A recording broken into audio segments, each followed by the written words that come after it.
নমস্কার বন্ধুরা, আমি অরুণিমা। আর আজকে আরও একটি নতুন ব্লগে তোমাদের স্বাগত জানাই। দিনটা রবিবার, একটু দেরিতেই শুরু হয়েছে। আজ কিন্তু বাইরের পরিবেশটা খুবই সুন্দর, কোনো রোদ ওঠেনি, মেঘলা ওয়েদার, তাই ওয়েদারটাও খুবই ঠান্ডা। আর এমন একটা সুন্দর ওয়েদারে যদি সাথে চা আর ব্রেড টোস্ট পাওয়া যায় তাহলে তো আর কথাই থাকে না। তাহলে আমি চটপট করে সকালের ব্রেকফাস্টটা সেরে ফেলি, আর তোমরা দেখতে থাকো বাকি ব্লগটা।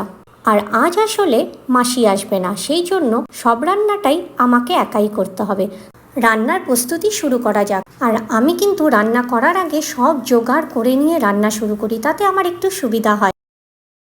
প্রথমেই বানিয়ে নিব মাছের ঝোল। তার জন্য মাছগুলোকে ভেজে তুলে নিয়ে তারপর কড়াতে লঙ্কা ফোড়ন দিয়ে তারপরে সব সবজিগুলো দিয়ে নিলাম।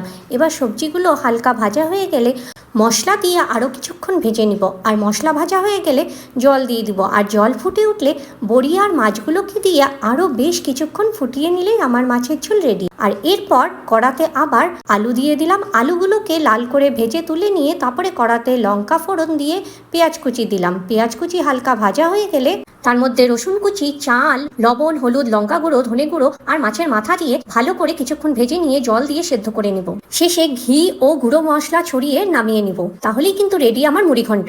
আর এরপর মাছের তেলের বড়া বানিয়ে নিব। তার জন্য ব্যাটারটা আমি আগেই তৈরি করে রেখেছিলাম, আর তারপরে ভেজে নিব। ভেজে নিলেই কিন্তু রেডি আমার দুপুরের রোববারের লাঞ্চের মেনু।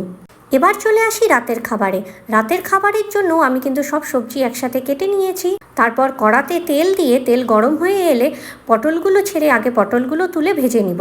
আর তারপরে আলুগুলো দিয়ে আলুগুলো লাল করে ভেজে নিব। আলুগুলো ভাজা হয়ে গেলে আমি কিন্তু কড়াতে চিংড়ি মাছ দিয়ে চিংড়ি মাছগুলোকেও লাল করে ভেজে তুলে নেব। এবার লঙ্কা ও রসুন ফোড়ন দিয়ে আমি কিন্তু পেঁয়াজ কুচি দিয়ে পেঁয়াজগুলোকে হালকা করে ভেজে নেব।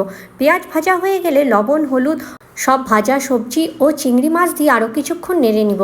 তারপর কিন্তু আমি কড়াতে পোস্ত দিয়ে বেশ কিছুক্ষণ নেড়ে চেড়ে নিয়ে নামানোর আগে সর্ষের তেল ছড়িয়ে নামিয়ে নিব। তাহলেই কিন্তু রেডি আমার আলু পটল চিংড়ি পোস্ত। আর আজকের ব্লগটাও এখানেই শেষ করছি। আজকের রান্নাগুলো তোমাদের কেমন লাগলো তোমরা কিন্তু অবশ্যই কমেন্ট করে জানিও। আবারও দেখা হবে পরের একটা ব্লগে। ভালো থেকো, সুস্থ থেকো, টাটা।